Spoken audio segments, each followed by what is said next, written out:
What's up, YouTube? This is Andrew from Team Normie and Team TNLG, and what you see on the screen here is my TNLG Madison, Tennessee OTS first place Geargia deck. Some of the choices I made aren't really the choices I would make if this was, say, like a YCS or a big regional, but it's like a 25-30 guy OTS, and it's kind of adjusted to the local meta. So I just want to talk about why certain choices in Geargia are good at certain points. Oh, I thought they were good. To kind of give you some perspective on what I'm playing. So I play the 2 Effect Failure and 3 Geargia Accelerator. The versus 2 Geargia Accelerator, if rank 4s were less relevant, I'd play 2. Like the Pedigo deck profile, played 2. That's because Dragons were so relevant, I was ranked 7s. And then we didn't have Exton at 101 then.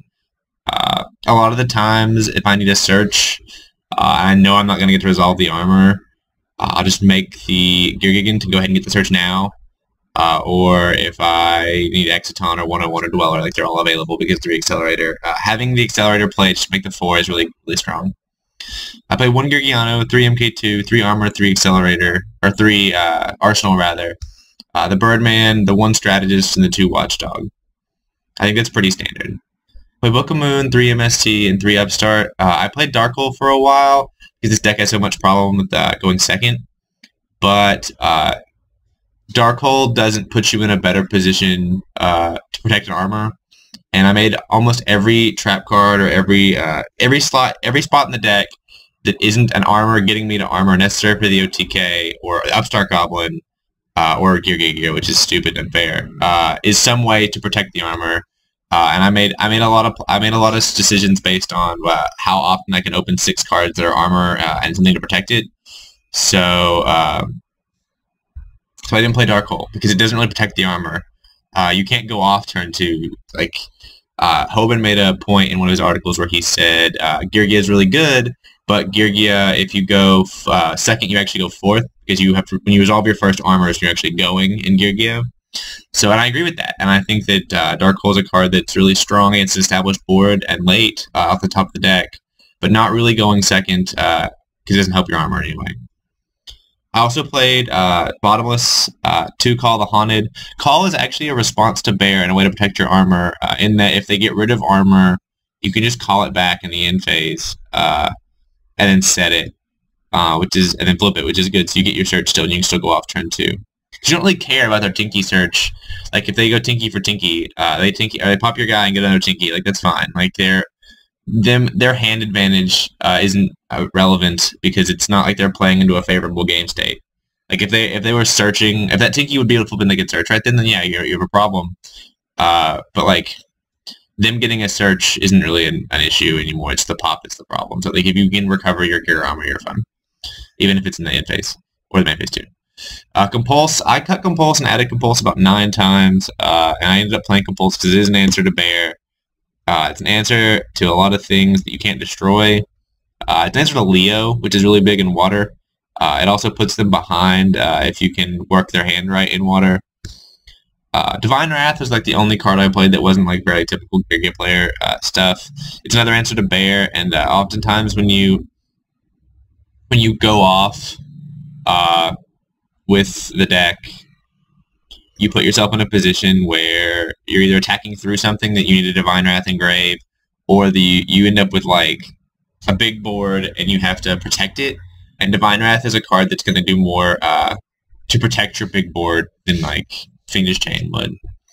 I did play 3 Fiendish Chain though because that card's probably the best trap we have left other than Warning and Bottomless. It's a really strong card. It answers Bear. It answers pretty much for anything you really want to deal with. It doesn't really do a whole lot of work against water, but I do leave it in. So, I mean, I also play 3 Gear, and I think that if you don't play 3 Gear, you're insane, because that card, it's the only card in danger of getting limited in this deck. It's a nutty card. It's the way that this deck wins. If you open armor in Gear, you win the game, pretty much, unless they have something really good. Warning is the best trap, I think, right now. It has so many legs for so many different situations where Warning is the trap you want. It's really fast, which is always good. Counter traps are good. That's why I play Divine Wrath over Regeki Break. But Regeki Break is a nutty card that I tested. If this deck plussed a little more or had any advantage in ditching to the graveyard, like if I had like a Stoic of Prophecy or if my deck worked like water, like I'd play Regeki Break for sure.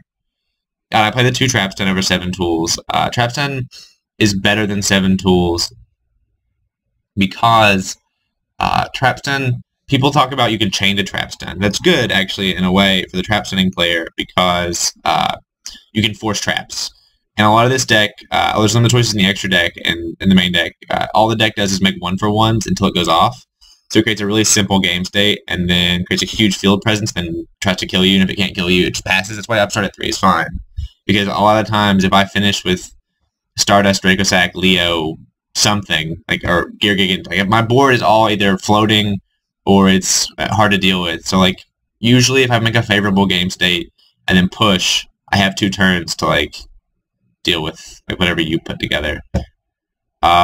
So about the side deck really quick. That's my my favorite part of this deck profile is that the side deck was really strong all day. So the 2 DD Crow helped a lot. I had a DD Crow for Tidal against Water every time he made the Tidal play. I had a DD Crow for Fire Kings for every Garunix. I had it for in Fire Kings against the Wolfbark play. I had DD Crow a lot of the time. I needed it. So he really shined because I had it, but he also really shined because he does exactly what you need him to do. He doesn't do anything you're not using the effect to put your opponent in a situation where they can't play cards or they don't have decisions. Maxi is a situation where you put your opponent in, you give your opponent a choice, right? DNA Surgery is the same way, and so is I think I play Macro, yeah, and Soul Drain. They're cards that you put your opponent in a situation where they have to play around a card. DD Crow's on a card you play around. DD Crow's a card that it's disruptive in the middle of the play, and for Gund, Wolfbark, Garunix, Tidal, any other dragon, it's so good against Heretics, but I didn't play Heretics. I'll link the tournament report as well in the description.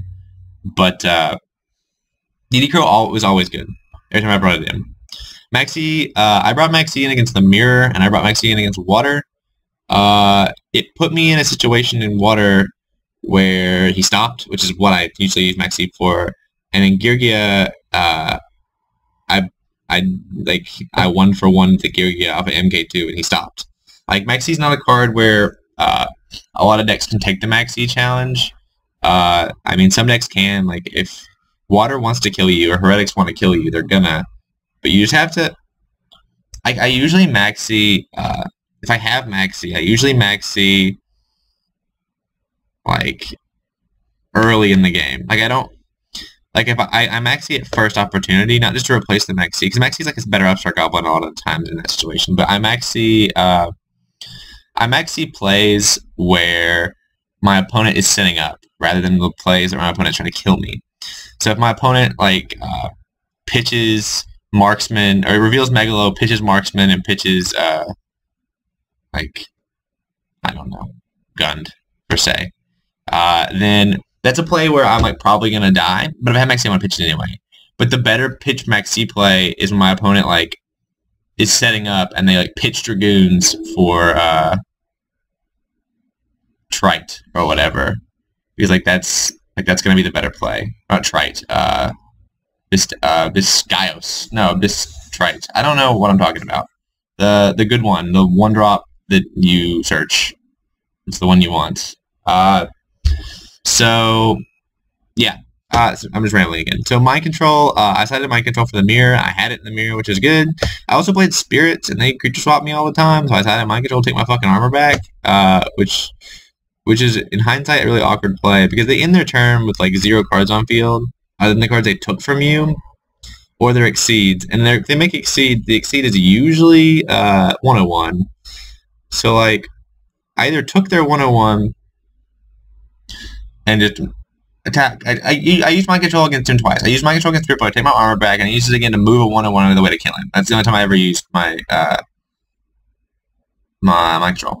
Again, it's fine in the Mirror. I just expected to play a lot of the Mirror. I played the Mirror once, and yeah, Mind Control is a card that I wouldn't play in a regional or a YCS because it doesn't have legs outside of the Mirror. I'd probably play I don't know. I'd have to think about it. I might play a second Dust Tornado, or I might play Full House or something. The Blackhorns. That was for the Mirror. I also sided it in against Fire Kings, I think. I'm not positive. I don't know. It's really just for the mirror. The card's okay, but it only has legs against decks that want to explode or want to make their exceed plays, and there's not really a lot of those anymore. Like, you need really responsive traps against water, and fire doesn't special summon like anything relevant early enough for you to gain board control. So black one's not really that good, to be honest. I liked it in the mirror, but DNA Surgery. I didn't play Bujin, I didn't play Spellbooks. There were both Bujin and Spellbook decks at the event. I just didn't see them. So the card could have been good. There was also Cyber decks, and again, Cybers, I had DNA Surgery and call Beasts, I think, or I call something that isn't machine, even though my deck like needs machines. Simply because like they can't do anything without having machines, and I can just make all my synchros like Stardust and Scrap Dragon and Barai. No, sorry, Stardust, Scrap Dragon, Leo, and Black Rose. Jesus, and Almike Seeds are still really good, even though I can't make Gigant anymore. Yeah, Dust Tornado. He helped in the fire matchup, and I brought it in every game too for side deck stuff. I expected to see Heretics and see Skill Drain. I never did. I was manning that Dust Tornado for a while until I thought about like more like visceral answers to water, because Dust Tornado is good against fire. That's fine. And it's actually not bad against water, but Divine Wrath has more like implication in both those matchups than say Dust would. Macro, I sided it in against literally every matchup, I think, for a long time. Water got it. I mean, the mirror didn't get it. Water got it. Fire got it. So macro, it's pretty hard to play. They can't send their formations when we're under macro, and water can't play when they're under macro. Fire Kings can't really do anything under macro. Yeah, macro's a good card. I didn't play D-Fissure because it was a little slow and more of a target. It also didn't do anything to fire. 3 overworked. There was a Harpy player that I never played, but those all came in against both the fire players I played. I had both of them Gyoku them blindly, which was a terrible situation for me. And then the Soul Drain, I brought in against water. I never drew it. It's probably pretty good. I don't know. Fire Kings, I drew it and I killed him before I resolved it. To the extra deck. Black Rose, 2 Barai, 1 Baraido, Leo. Leo is a card that a lot of people aren't going to play, and I understand that.